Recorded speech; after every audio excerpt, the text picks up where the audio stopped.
साईं बाबा की एक भक्त थी श्री कृष्णा बाई प्रभाकर, और किस तरीके से बाबा ने उन्हें 4 आने के जो है सिक्के दिए थे।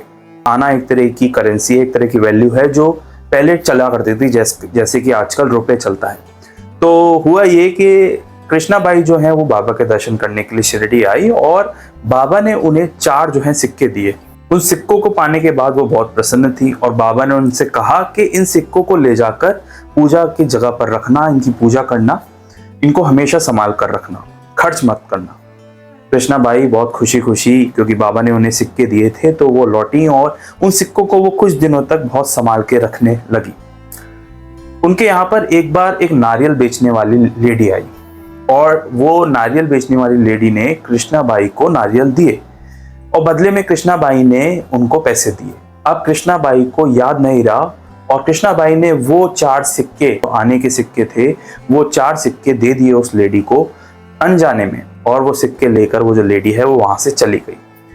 अब हुआ ये कि कृष्णा बाई को कुछ समय बाद अचानक से याद आता है कि वो जो सिक्के उन्होंने गलती से उस नारियल वाली को दे दिए, असल में वो सिक्के बाबा ने उन्हें दिए थे और बाबा ने कहा था उन्हें हमेशा अपने पास रखने के लिए और खर्च नहीं करने के लिए। ये बात सोचकर वो बहुत पछताती हैं और वो उस दिन भर रोती रहती हैं।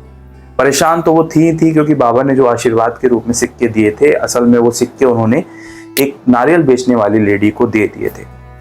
अब हुआ ये कि वो दिन भर परेशान रही और कहीं ना कहीं बाबा से मन ही मन माफी मांगते रही और प्रार्थना करती रही। उनके घर पर शाम के समय एक दस्तक होती है। वो जैसे गेट खोलती हैं तो उनके सामने वही नारियल बेचने वाली औरत खड़ी होती है। वो देख के हैरान थी, लेकिन वो नारियल बेचने वाली जो लेडी होती है उनको वो जो 4 सिक्के थे उनको लौटाती हैं और कहती हैं कि मुझे इसकी जगह पर दूसरे सिक्के दे दो।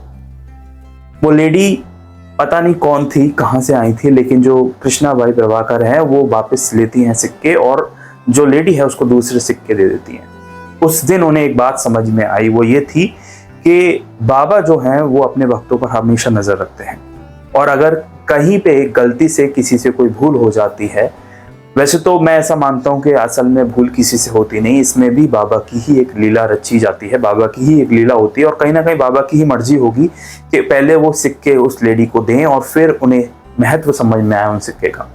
लेकिन लास्ट में वो जो सिक्के हैं वो वापस लौट ही आए कृष्णा बाई प्रभाकर को। ये बताते हैं कि आप हमेशा ये सोचते हैं कि बाबा आपके बारे में जानते होंगे, आपकी परेशानी से वाकिफ होंगे, लेकिन ऐसा होता है, बाबा हमेशा ही आपके तरफ नजर रखते हैं, आपके ऊपर नजर रखते हैं और आपके बारे में वो सब कुछ जानते हैं जो शायद आप भी अपने बारे में इतनी गहराई से नहीं जानते। ये कहानी हमको समझाती है कि जो बाबा हैं वो पूरी तरह से एक लीला रच रहे हैं आपकी लाइफ में। तो कभी भी ये नहीं सोचना चाहिए कि आपने गलती की, आपसे भूल हो गई। असल में जो बाबा हैं वही लीला रच रहे हैं और वही आपको इस परेशानी से बाहर निकाल देंगे। इसी तरह अगर आप बाबा से जुड़ी हुई असली कहानियां या रियल हिस्ट्री जानना चाहते हैं तो आप इस चैनल को सब्सक्राइब भी कर सकते हैं। मिलेंगे एक नेक्स्ट वीडियो में। ओम साई राम।